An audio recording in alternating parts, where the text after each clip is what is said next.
کہ شیخ عبد القدوس گنگوہی رحمۃ اللہ علیہ کا ایک واقعہ سنایا کہ وہ ایک روز مراقبے کی حالت میں تھے، اور مراقبہ شیخ عبد القدوس گنگوہی کا کیا کیف ہوگا، کیا سرور ہوگا، کیا حضور کی کیفیت ہوگی، اس کا آپ تصور نہیں کر سکتے۔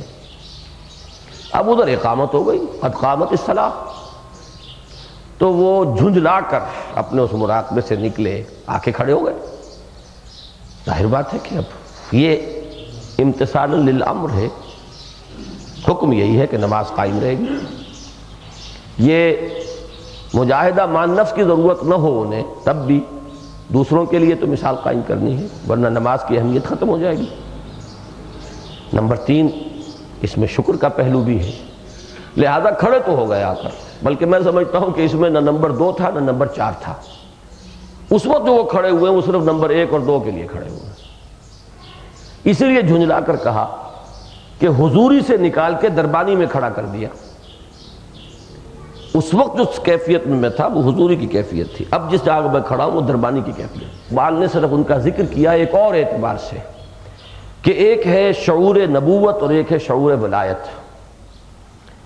تو پروفیٹک کانشسنس اور دوسرے مسٹک کانشسنس۔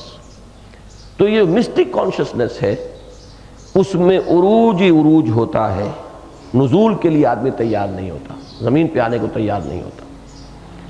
جیسے کہ شیخ عبد القدوس گنگوہی نے یہ فرمایا، محمد عربی بالائے آسماں رفت و باز آمد، بخدا اگر من رفت میں باز نہ آمد میں۔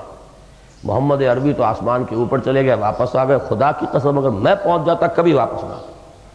تو یہ ہے اصل میں وہ شعور ولایت، وہ اپنے مگن رہتے ہیں، ان کو خلق خدا سے اتنی دلچسپی نہیں ہوتی، جبکہ وہ جو ہے نبوت کا جو ایک شعور ہے وہ جہاں جس بلندی پر جاتا ہے اب اتر کر دوسروں کو بھی اس بلندی پر لانے کی کوشش کرتا ہے۔